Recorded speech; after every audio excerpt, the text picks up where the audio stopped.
Hey, what's up, Unbroken Nation? My goal with speaking about what I talk about every week and the guests who come on and all the things that I do is to give us, as trauma survivors, A, community, and B, tools so that we continue to move forward in our life. And that's so much about what this is. And I think it's more pertinent than ever to acknowledge that we really need tools right now, especially in 2020, towards the end of it. Christmas is around the corner, New Year's is right behind that. And then what? 2021. And what is that going to be? What is that going to look like?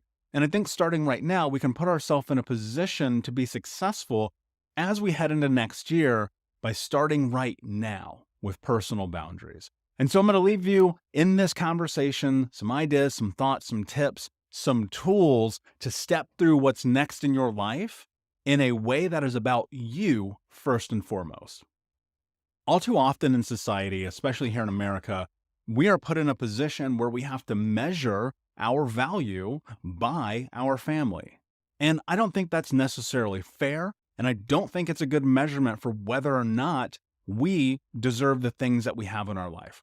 So often you hear, but it's your family, but it's your family, but it's your family. I don't believe in that. I don't believe that we have to put ourselves in a position in which we allow toxicity to run our life. Now, how do you move through that?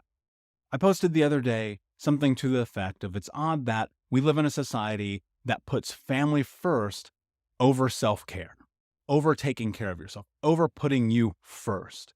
And toxicity, as we know, is running rampant in homes around America and the world. I want to just single out America because it's everywhere.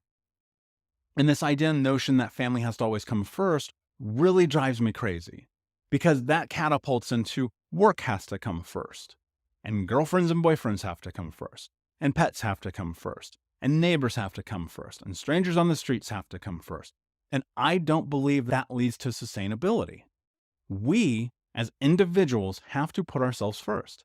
Now, that said, this does not come from a selfish place.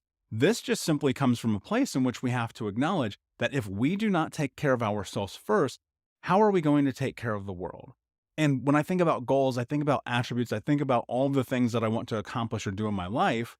If I don't put myself first, I can't possibly move towards those things.